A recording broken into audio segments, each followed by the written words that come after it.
So hello and welcome to this August update here at Revesby Estates Farm for 2021. So August, what have we been up to?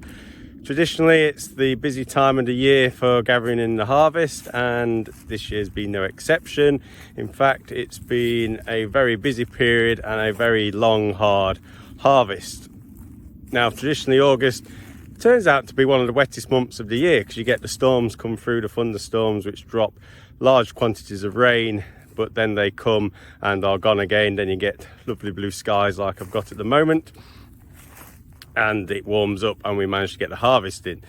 But August this year we've had 13 millimeters of rain, so it's been our driest month, but it's also ironically, shall we say, been our wettest month. So it's been the driest, wettest month we've probably had. What do I mean by that? It means every single morning we have had a dew or drizzle, and then again in the evening. So we've really struggled with harvest this year. We haven't had anything below 17% moistures off the combine since about the 10th of August, and that's really critical for us. We store our wheats and our barleys, like what's behind me, between 15 and 14%. They've got to be below 15, and we do that because then they're safe to keep in the sheds, stops any mold sort of forming on them. So we need them below 15. Normally the sun will do that for us, but this year it's been a hard slog and it hasn't done it. So we've had to use means of our dryer. That means burning off fuel to produce heat, which we then push through the grain to get rid of that excess moisture. And we've had to do that with nearly all 5,000 tonne of our wheat what's come into the sheds. But that is what we're faced with the weather. And just as we're about to come, now I won't lie, we are actually in September now, we're at the beginning of September, and we've got blue skies. But that is typical. We're on our last day of harvest today on the strawed crops, and so typical as we do it. But we're there, we've about finished our wheats, our barleys, we've got field left behind us here, which we'll have today. Our oats are all in the shed, the oilseed rape's in the shed, so harvest is almost there. We've got our spring and winter beans, but traditionally they aren't really ready till September anyway, so they're about on cue. We could just do a bit more of this sunshine to dry the rest of the greenness out of them, and we'll be on with it. Harvest, all in all, apart from the problems with the weather, has gone well. The whole team's performed very well to get the harvest in safely. Crops, yeah, yielded okay. We've hit our averages on our yields. Could have done a lot better, but again the weather played its part. The damp, the dull conditions in May and June just meant there wasn't enough light, so they couldn't photosynthesize enough and get the energy in to bulk the grains out quite as they would do. But we can't complain, it's been a fairly good harvest all in all. I've had a few questions in this month from people who've seen the website and just asked what we're up to, and we encourage you to do that throughout the year. Makes these more interesting, makes it more topical. Anything you see us doing or ever wondered about farming, feel free just to email into the office and I'll try my best to answer them all. So had a question from Elizabeth in Stamford, just wondered what the difference was really between wheat and barley. So I'm actually stood in the field of barley at the moment, just before it gets harvested today, so good timing. And I'll grab some and I'll try and explain it. Now, when wheat and barley are grown in the fields during their growing season, so their vegetative state, it's actually very hard to tell the difference between a wheat and a barley crop. They look very similar, both very green. Barley's got a slight different green look to it, and it's got more vegetative look to it, more thicker look, but it's hard to know just by driving past them whether it's a wheat or a barley. It's only when it puts the ear out that you can really tell. So we'll take a closer look at this crop. So this is the barley. Now this is a spring barley. You get spring barleys and winter barleys. You also get spring wheats and winter wheats. The only difference there is a spring wheat or spring barley doesn't need to see any cold weather to produce an ear, whereas a winter wheat and a winter barley need to see cold conditions. It's a process called vernalization, where it needs the cold to actually trigger off the productive part of the plant to produce an ear. So this is a spring barley, and now here we go to barley. Now if you see these long things, we call these the awns. That's the big telltale sign on barley, is these big long awns on it. Wheat does have awns on some varieties, but only short ones. But these really long awns is a good telltale sign that it is barley. These are the first things when it's coming out of its vegetative state. So here would have been an old leaf. These will poke out the top first. You'll see these sitting what we call like a paintbrush out the top, and then the ear. This is the ear. When we refer to the ear, this is the ear. This contains the grains. Now if you look at this, this is what is known as 2-row barley. It's just 2 rows of seeds on here, one either side. You can get 6-row barley, and if I was to turn it this way, you would see other barley grains sitting out the side. Unlike wheat, you can see the barley grains here on the thing. When you see the wheat, you'll see they're contained within the gloom, and the gloom is like the chaff. I'll explain more of that when we see it. So we'll take a handful of this barley and we'll go and compare it next to the wheat. So I've now moved into the wheat field to have a look at wheat. So you can see the wheat behind us, and actually in the top corner just there, you can see the combine cutting away in this field. So let's take a look at this wheat. You can see here the ear of the wheat, much different to the barley. So I'll just grab a handful of this and put it next to barley for you to see. So here we are. This is the barley, and here is the wheat. So like I say, you can see before the awns on this barley here, no awns on this wheat. And again, you can see the grains. If we just move these to one side and just look at 2 ears on their own, you can see the seeds on the barley are all here. Nothing around them, but here on the wheat, the seeds actually sit within inside this, which is the glooms, which is the chaff, and there is the wheat seed just within inside it there.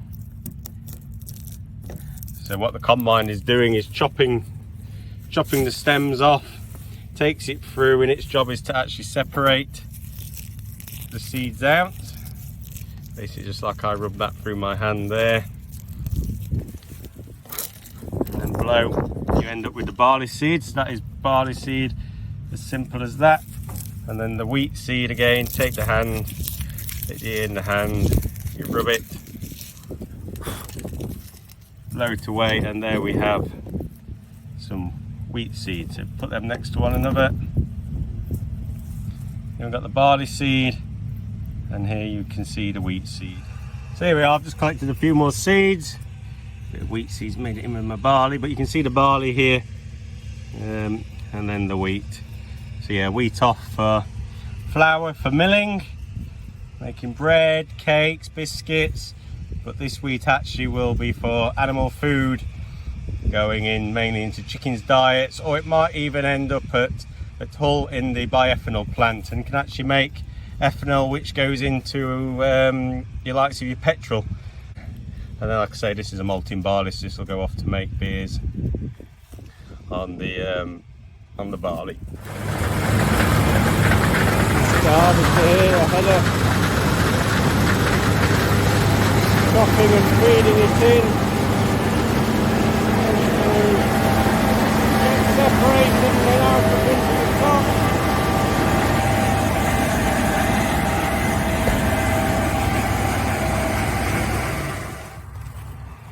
So I hope that helps answer a little bit. As you see, the combine just went past, and yeah, dusty. I'm now covered in all the chopped straw from behind. So you can see in the field, when they're growing in the green state, it's very hard to tell until the ears come out, and then that's really the telltale sign then when you get the ear out. Barley will be first. Barley is always quicker if it's a winter barley. Comes to harvest end of July really, and then wheat is traditionally sort of 2, maybe 3 weeks later. So I hope that answers your question. And we had another question in from Holly from Market Raisin. So thank you, Holly. This one not so harvest related, so I thought I'd do this one just to give a little change in the video. This one, Holly asked, how wide are the margins we leave around the fields, and also do we leave any unharvested crops for the birds? So Holly, the margins vary from 2 meters all the way to 6 meters, depending what they are next to. So near any water courses, we generally have at least a 4 meter margin to give us a buffer to protect that water course. And Against the size of woodlands, we generally have up to sort of 6 meters there, because you get the shading effect from the woodlands. The crops don't tend to do so well in that shade, so we have a wider margin there. And then if we've got a hedgerow, there will be at least a 2 meter buffer next to that. And then these are all linked up. Hedgerows link up to the woodlands, and if there's not a hedgerow or a woodland, there'll be a buffer strip along there, so we get the wildlife corridors meeting, so the wildlife can move around the farmland within safety. And as for leaving unharvested crops, no, we don't actually leave any of our crops unharvested. We harvest everything we plant, but we do leave areas like what's behind me here, designated seed areas for the birds. So this behind me here is a winter bird mix. So here you can see lots of food sources in this winter food block. We've got some quinoas in here.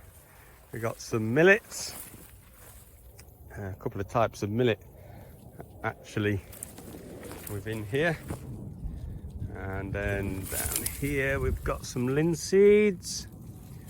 There is some cereal based in here as well. There's a bit of wheat, some triticale in here, and some bits of barley. So we've got a whole mix, whole broad spectrum. So this will help during the hunger gap for the birds, and it's situated next to a wood which has got quite a lot of hawthorn berries actually on there as well. So we have these. We've actually got 25 hectares worth of these plots actually scattered around the farm, all again linked. If we got this block here up this hedgerow, it will link to another block just in the background there, so the wildlife can use those as corridors to get between them. So although we don't leave cereals unharvested, this is our effort to keep them fed during the winter.